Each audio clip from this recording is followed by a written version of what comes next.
സംസ്ഥാനത്തെ വില്ലേജ് ഓഫീസുകളിൽ വിജിലൻസ് പരിശോധന. വിവരങ്ങളുമായി അനുരാഗ് ചേരുന്നുണ്ട്. അനുരാഗ്, ഓൺലൈൻ പോർട്ടൽ സംവിധാനം ഉപയോഗപ്പെടുത്താൻ വിമുഖതയെന്ന വിവരത്തിന്മേലാണ് 88 വില്ലേജ് ഓഫീസുകളിൽ പരിശോധന നടത്തുന്നതെന്നാണ് വ്യക്തമാകുന്നത്. എന്തൊക്കെയാണ് വിവരങ്ങൾ?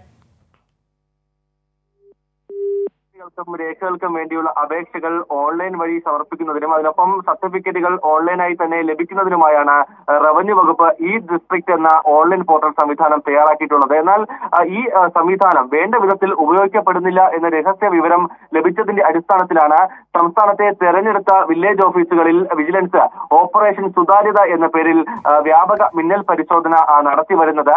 ആകെ 88 വില്ലേജ് ഓഫീസുകളിലാണ് ഒരേ സമയം ഈ പരിശോധന നടക്കുന്നത്. തിരുവനന്തപുരം ജില്ലയിൽ 13 വില്ലേജ് ഓഫീസുകളിലും, കൊല്ലം, കോട്ടയം, എറണാകുളം, പാലക്കാട്, തൃശൂർ എന്നീ വില്ലേജ് ഓഫീസുകളിൽ 7 വീതവും, അതിനൊപ്പം ഇടുക്കി, കോഴിക്കോട്, മലപ്പുറം, കണ്ണൂർ എന്നീ ജില്ലകളിൽ 6 വീതം വില്ലേജ് ഓഫീസിലും, പത്തനംതിട്ടയിലെ 5 വില്ലേജ് ഓഫീസിലും, ആലപ്പുഴ, വയനാട് ജില്ലകളിൽ 4 വീതം വില്ലേജ് ഓഫീസുകളിലും, കാസർഗോഡ് ജില്ലയിൽ 3 എന്നിങ്ങനെ ആകെ 88 വില്ലേജ് ഓഫീസുകളിലാണ് ഈ പരിശോധന നടന്നു വരുന്നത്. വിജിലൻസ് ഡയറക്ടർ TK വിനോദ് കുമാറിന്റെ ഉത്തരവ് പ്രകാരമാണ് ഈ മിന്നൽ പരിശോധന എല്ലാ വില്ലേജ് ഓഫീസുകളിലും നടന്നു വരുന്നത്.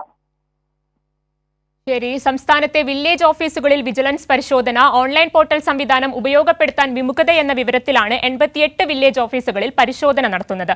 വിവരങ്ങളാണ് അനുരാഗ് നൽകിയത്.